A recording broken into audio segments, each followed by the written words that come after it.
there's quite a bit more work to do to ensure that you are ready to get on. Welcome to Are You RV Safe? I'm John.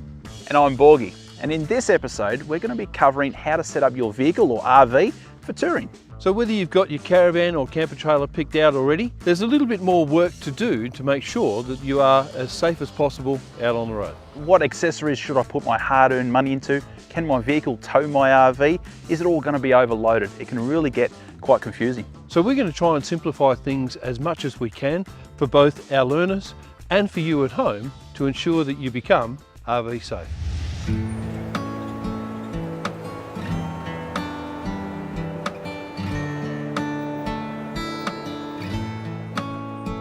All right guys, so we've decided we want to get into the whole RV scene. The next thing is to decide how we're going to do it, whether it's going to be a caravan, camper trailer, motorhome.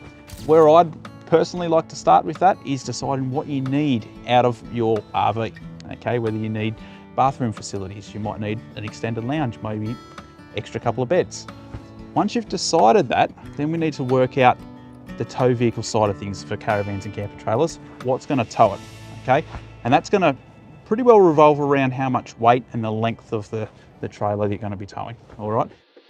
Basically, your tow vehicle needs to legally be able to tow your RV. So the question is, are you choosing your RV to match your tow vehicle or the other way round?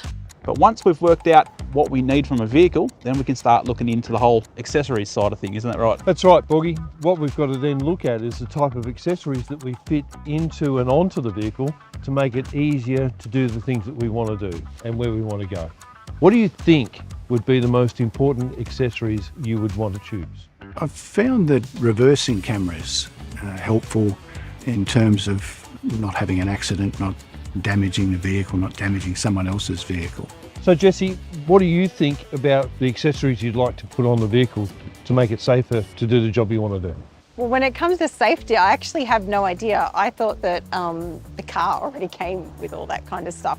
So when it comes to vehicle accessories, I'm fairly clueless. So I'm looking forward to learning which ones will help with the safety side of things. When I think of accessories, I'm thinking about all the fun stuff, like how am I going to mount the bikes and the kayaks and all that kind of thing. Okay, well that's a great way to think about it, but we've then got to accessorise the vehicle to be able to carry those things as well. And the problem with that is that it all adds weight, and that weight we need to take into account when we're fitting out the vehicle. Okay. The good thing is though, a lot of the manufacturers, they're realising now that, hey, people are towing these days, they need vehicles that can do it and do it safely, and they're starting to introduce a fair bit of tech to really help out with that as well. And Evan, what do you think are some of the things that you would like to put into a vehicle to make it safer for what you're going to be towing? I really like modifying four-wheel drives, as you know. Yeah, normally they're a little bit silly. I've had a few comp trucks and stuff in the past. If we're going for a new car, safety, I'm doing brakes and tyres straight away. Okay. You've got to think about it. That's your car making contact with the ground. First things I'm doing. Well, you're going to be towing the camper trailer and you're going to be doing quite a bit of off-road with that. So that's a good choice. And then probably suspension then. Yeah, that'll help as well. And then it's going to snowball. And then it's going to get silly, and then I'm going to get divorced. Well, yeah. At least you'll have somewhere to sleep. I will, and it'll be jacked up. Rolling. Action. So guys, tyres are a really, really crucial part of our RV setups, okay? We want to make sure we've got good tyres on there, no damage on the outside, but it's actually really important to make sure they're not getting too old as well. Rubber over time can harden, it can crack, it can fatigue, and sometimes that happens on the inside where you can't see it. So the general rule of thumb is once a tyre hits about 5 years of age, you really want to get it checked out by a tyre professional, okay? You want to get them to get in there and have a bit of a look inside the tyre, and then every 12 months after that, okay? Now, how old is your tyre? Well, most tyres will have it written on the side how old the tyre actually is. There's a little 4-digit code. It's just down here. Is basically the first 2 digits mean it's the week of the year that the tyre was manufactured. So on this tyre here, we've got 1-4, so this is the 14th week of the year, and it's got 2023. So these tyres were manufactured last year for us, okay, in the 14th week, and we can track that from then on. One of the most important accessories that we can actually fit to the vehicle when we're towing, especially towing something that's wider than the car, is a good set of mirrors, good set of extended mirrors. You need to have the visibility to be able to manage traffic effectively. The only way that that can happen is to have a set of mirrors that extend out past the caravan. Easy way to check: walk down to the back corner of the caravan, look up the side of the caravan when the car and van are in a straight line, and if you can't see any of the mirror surface, then you need to have extended mirrors. You need 5, take 1. Second sticks. That's better, me. I think the most important accessory that we can fit when we are operating an RV is actually communications. Fitting a UHF radio or some description of radio into the vehicle means that you can then communicate freely with a wide variety of other road users, which ultimately makes you a safer driver in that area. These Volkswagen Amaroks have had quite the list of aftermarket accessories added. BF Goodrich all-terrain tyres have been paired with alloy wheels from King Wheels, and behind those are heavy-duty DBA brakes. Although Amaroks come standard with a brake controller, we've installed a Red Arc Tow Pro in the red Amarok to be able to demonstrate how these work also. TJM bash plates will work to protect the running gear from rocks and sticks. Under the silver Amarok, we're running a 2-inch suspension lift, and on the red Amarok, the Ultimate Suspension have installed a full GVM upgrade. Both vehicles have had a Maxliner canopy installed, and above those are a front runner slimline roof rack. On the front of the vehicles, we have a variety of Light Force driving lights and a TJM winch. Now, it's not recommended to head into the Aussie outback without a bull bar, so we've installed a TJM one with rated recovery points in case you need to be recovered. There are also rated recovery points on the tag tow bar at the rear of the vehicles, and then inside we have the Uniden UHF radios and dash cams. These Amaroks are ready for touring.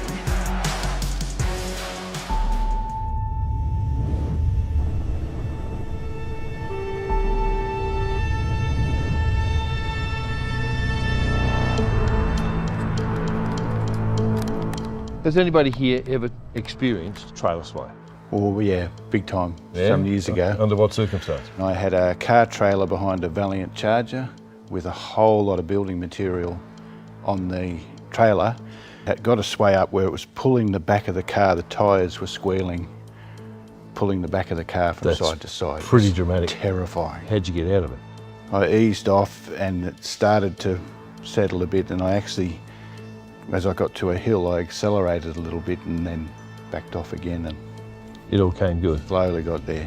I guess the thing that scares me the most about towing is getting those wobbles on that everybody hears about. And, you know, I've got kids in the back and I'm responsible for them, and it's just a horrifying thought, really. There's a school of thought out there that you need to accelerate the vehicle to try and control trailer sway. Yep.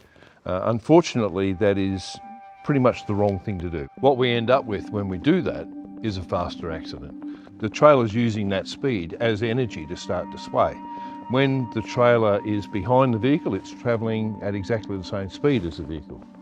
When the trailer's sitting out here to one side, it's actually trying to overtake the vehicle. So if we can reduce that speed and therefore reduce that energy, things start to become a lot safer for us. There is no 100% guaranteed way to prevent sway. There's a number of precautions that we can take. What do you think causes trailer sway? It could be wind, outside conditions, Yeah, wind. a truck going past. But other reasons why the trailer could sway is that the trailer may be incorrectly loaded to start off with. You may have tyres that are starting to deflate, or you may have a tyre that's completely blown. With the trailer brakes that are fitted as standard equipment in the Amarok, it is a slide control, so you pull that across and hold it across, and the whole time you're holding it across, the trailer brakes are being applied independent of the vehicle. With the Red Arc units, if we press the button, the trailer brakes are being applied independent of the vehicles. So I'm going to get this thing rolling and we'll simulate a couple of things. So it's rolling at around about what we would consider to be road speed, you know, say 90, 95 kilometres an hour. Big gust of wind comes along from the truck, trailer's empty, disturb the trailer, nothing really happens. It regains composure fairly quickly, doesn't it? All right? John adds a lot of weight to the front of the trailer, which adds weight to the tow ball. This weight could be bikes, a toolbox, or firewood, among other things. It's not dramatic, but it is not settling either. So now put the trailer brakes on. So just the trailer brakes, not the Just car. the trailer brakes, that's all I've done. But it's purely because we put all this weight right at the very front of the trailer. Yeah. Removing the 3 bricks from the front, John now puts just one of those bricks right at the back of the trailer. Now a big gust of wind comes along from that truck and away it goes. Wow. That's savage. That is savage. We can control that by putting the brakes on the trailer independent of the car. I'll get the trailer swaying again. We would come off the throttle in the car, immediately apply the brakes on the trailer. But if we move the weights into the correct positions, a little bit of weight forward and then the majority of the weight centered around the axles as best we can, the stability of the trailer will improve dramatically. So let's try that. So John moves 1 brick to the front of the trailer and 2 bricks to the middle of the trailer. Let's see if distributing the weight this way helps prevent the trailer from swaying. If we disturb the trailer, and we can be quite violent with it, and it regains almost immediately. So it's really important that we have the weight centered around those axles as best as possible with just a little bit of weight forward, and that works really, really nicely. You definitely learned a lot about trailer sway, because in my head you had to accelerate out of it and sort of ride the bucking bull, so to speak. But it couldn't be further from the truth, and we saw that. If I experienced trailer sway in the past, I would have panicked and slammed on the brakes, but I have learnt not to do that. As John said, you've got 4 to 17 seconds to play with. It's not a lot of time. Back off, straight on the trailer brakes. So the combination of 2 is a great way to recover from a sway.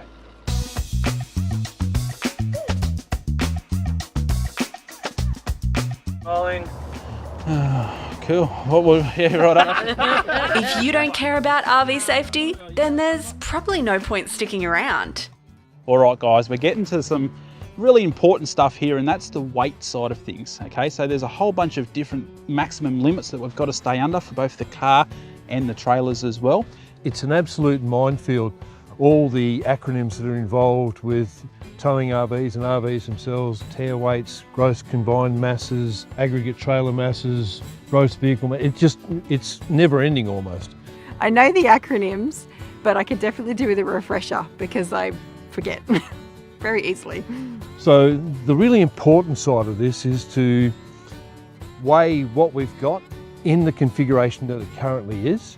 Right, we know we've made some modifications, certainly to the Amarok here. We've put upgraded suspension on there, we've put a bull bar on there, roof rack, we're carrying some gear. We know that we've added to the weight. So what we're going to do here now is to figure out what it currently weighs. We know what it's allowed to weigh. The difference is our payload. Sounds scientific. Almost. It really is. Payload just means the total weight you can add to your vehicle. We're talking water, fuel, gas bottles, clothes, you and your passengers, and even the coins in your pocket. Importantly, it also includes the downforce on the tow ball. Now, payload is going to be unique to each towing setup, and the only way to find out what yours is to have your vehicle professionally weighed. The issue is that if the vehicle and whatever we're towing is overweight, significant ramifications with insurance companies. They may not issue a claim if there's an accident. It is absolutely paramount that we know exactly how much payload we're allowed to put into both the RV and the vehicle that's towing it. We're going to show you about 10 seconds of footage, but it actually took about half an hour for John and Borgie to line up the scales properly and make sure each of the 6 wheels was centered on the scales. Once they have the weight of the GCM, the gross combined mass, of both the vehicle and trailer, it's time to unhitch and measure individual weights. 530. 530. You know, we're giving all away our trade secrets now, don't we? So we've got 982. Look at you go, 982. You're on the ball, mate. That's why I married a maths teacher. All right, Jesse, we've got some results here. First of all, GVM, or the gross vehicle mass, we've still got a remaining 825 kilos of payload. That is spectacular. That's thanks to the GVM upgrade that's been put into this vehicle. So that's really, really helped us out. And then for the GCM, we've done equally well as well. We've actually got 982 kilos remaining with the payload. So that's gross combination. That's really, really good result. That is spectacular, Jess. Might be able to fit some push bikes in there. Yeah. And comfortably take the family away with all your gear as well. Excellent. And joy of it is, with that upgrade, with the GVM upgrade in the vehicle will be nice and safe. That's the main thing. Absolutely. GVM stand for Gross vehicle mass. ATM. Aggregated trailer mass. GCM. Gross combined mass. Well, you're getting it. All right, guys, so we've got the caravan still on the scales here. We've got a little bit of a challenge / experiment for you now. As you can see, we've got a whole bunch of products here on the floor, where what we'd like you to do is grab this gear and pack it into the caravan in the safest way possible. And what we're trying to do is work out where the best places to put this equipment actually are in terms of balance. Be mindful of where you think you're going to put stuff, and then we'll just have a quick judgment of that at the end of this. Let's get stuck in. Let's get stuck into it. All right. You guys load, we'll just sit back and watch, shall we? Yeah. Okay. I've got a fair idea of weight distribution, even motorcycling, where you put your luggage, whether it's in the top box or the side panniers. I reckon the van's probably made so that the weight is spread evenly. Yep. Are we going to work as a team, or are we going to do this individually? I would suggest you work as a team. Well, it'll get us out of here quicker, so let's start lifting stuff, I reckon. What's heaviest? what's The this Go Block's weigh, probably yeah. the heaviest. No, I'll take that one. That sure? one's pretty good, yep. I know very little about weight distribution. As to how to load a caravan safely, I could definitely do with some help with that. Woohoo! Nelly dropping it. Oh, and I've wrecked it before I've gotten into it. You should go the light of this. These scales are saying it's still heavier at the front. Well, that's cheating. You're not allowed to be looking at the scale. How is that cheating? I never took that seriously before. You put stuff where it fits. I learned to drive in a Suzuki Sierra, so you put what you could fit in the car. Just chuck stuff in the car and go. Done. That's how I pack it. Did you see my car?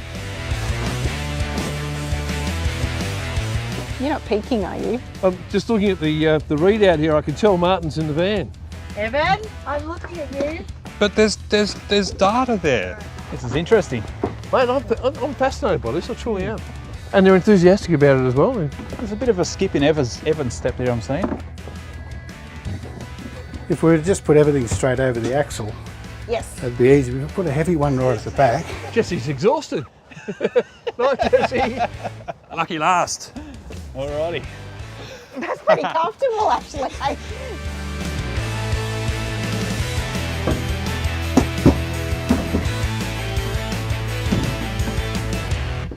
So we took a record of the scales before it was packed. Oh, there are scales. Yeah. And now we'll go and read the scales again. So how do you reckon you went? I think if we were loading the van to actually go away, Yeah. you wouldn't be able to put things in the middle of the floor like we have. So we've got a fair bit of weight over the axle here, Well, there's a John. lot of stuff on the bed as well. Yep. That's good. All right, let's do the scales and have a look. John and Borgie are documenting the weight from each scale to determine how the weight has been distributed around the vehicle and caravan. All right, so that went really, really well. Well, it was a surprise for me. I thought they weren't going to do as well as they have. But you've managed to distribute the load really evenly throughout the van.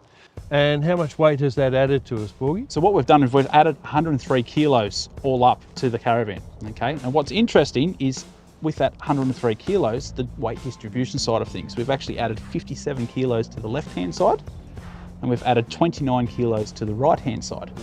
So it goes to show that where you place things makes a big difference as to how the van becomes balanced overall. The other thing that we've what's that done to the rear axle load as well? that's the big one there. So the rear axle load, it's actually increased it by 17 kilos. So what's happened there is the weight's been positioned a little bit forward, it's increased our toe ball mass, which has also impacted our rear axle mass on the vehicle. So that rear axle load is the rear axle of the car, Correct. That's correct, yeah. Okay. ball weight. There's a bit in it, isn't there? There is. That's Wow. it. I know this is quite a lot to take in. There's a fair bit involved, but look, the general recommendation is to go and get your van and your vehicle, okay, professionally weighed. Find out exactly where you stand, and once you get that done, you know where to load things into the right positions, that sort of thing. Yeah, and ultimately, getting it weighed, you have the knowledge now to make sure that everything is safe out on the road. I definitely learned a lot about weight distribution and the importance of getting it right. Having the scales there, we were accurately able to see, hey, just a few boxes in the wrong spot makes a huge difference. So if you had a van, no brainer to go and get it weighed properly. Absolute no brainer. We hope you managed to pick up a few tips out of this episode on how to set up your RV or vehicle to get on the road. I'm sorry. For more detail on these topics and any additional videos, please check out the RV Daily website. And on that note, we'll catch you back here next week when we ask the question, are you RV safe? Next week on Are You RV Safe, it's time for our learners to get behind the wheel. How will Jesse go towing a caravan for the first time? Will Evan dent another rear bar reversing a camper trailer? And how quickly can they pull up in the brake test? Tune in next week to find out. RV Safe is a safety initiative of the CMCA, Australia's largest RV club. Join the CMCA to meet like-minded travellers, for discounts on insurance, access to RV parks, the Wanderer magazine, and their popular GeoWiki X-Travel app. One. It's fun to be in the CMCA.